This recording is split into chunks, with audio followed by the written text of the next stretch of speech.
Exploring Policing, Reimagining Public Safety in Somerville. Welcome to our April 30th, 2021 edition of the Weekly Wire, an audio roundup of highlights from this week's articles in the Somerville Wire news service.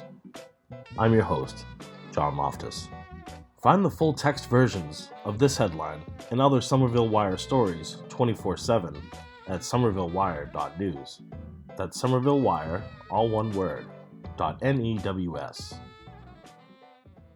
This week, we will be examining the topic of policing in Somerville, hearing from political figures invested in reimagining the system. Our first clip is from Eve Sychek, candidate for City Council and former Boston Democratic Socialists of America co-chair. Sychek believes that the police budget should be decreased by at least 10% per year, reallocating funds to support nonviolent mental health response, affordable housing, safe injection sites, and other social services. Here they talk about what they see as fundamental problems with policing as an institution. I think that it's a combination of structural racism in our society, and then the police as the part of our society which is tasked with violently enacting structural racism and white supremacy. I think it's really hard to separate that from what makes the police the police. I think police fraternal associations, so-called unions, I think are another part of the policing system in this country that is deeply broken. I mean, we saw this in Boston with the president of the union being essentially a known child sex abuser, criminal, who was protected by the police and elevated to the head of their unions. We see politicians take donations from these police fraternal associations and continue to fund the police.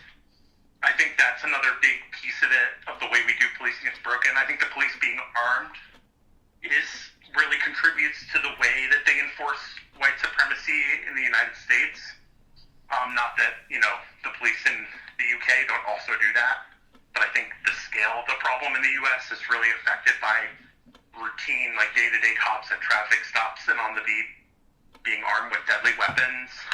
And then the overall mission of the police around drug enforcement, the sort of regime of criminalizing drug possession in the US, and the way that we've tasked the police with handling that by doing mass incarceration, especially over the last 30 years, is another big pillar of the way that the police in the U.S. do structural racism. And next we will hear from Tessa Bridge, also a candidate for City Council and a member of the Boston Democratic Socialists of America. Bridge also hopes that investing in social services will address the root causes of crime, rather than perpetuating a system that responds in a punitive way. The majority of engagements with the justice system are related to mental illness and poverty, says Bridge. You'll hear as she describes the ideal situation that she envisions for policing in Somerville.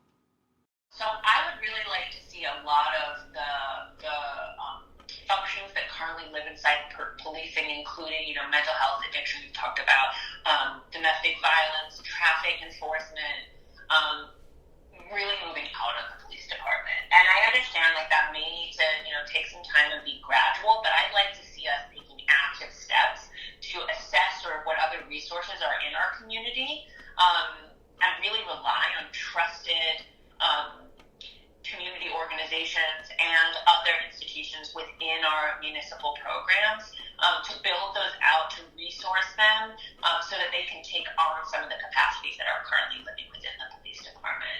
And I'd like to see almost all of what currently happens within the police department being sort of outsourced to other community agencies and to other departments within the city. And really to have the police playing a much smaller, responding to violent, imminently dangerous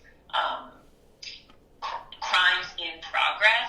I'd like to see a lot more accountability of the police department for what they're responding to, and the outcome of that. I think that data really does need to be publicly available.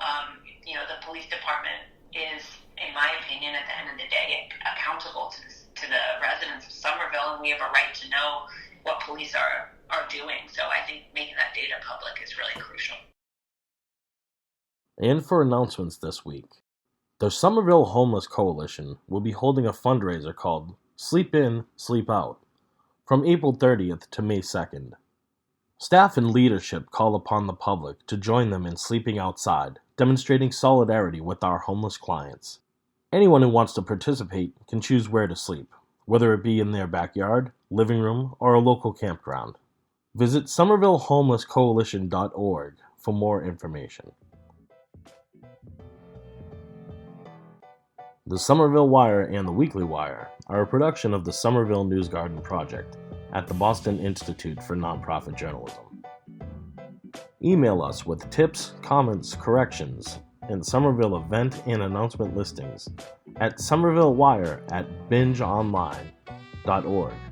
That's BINJ online.org. Have a wonderful week, Somerville.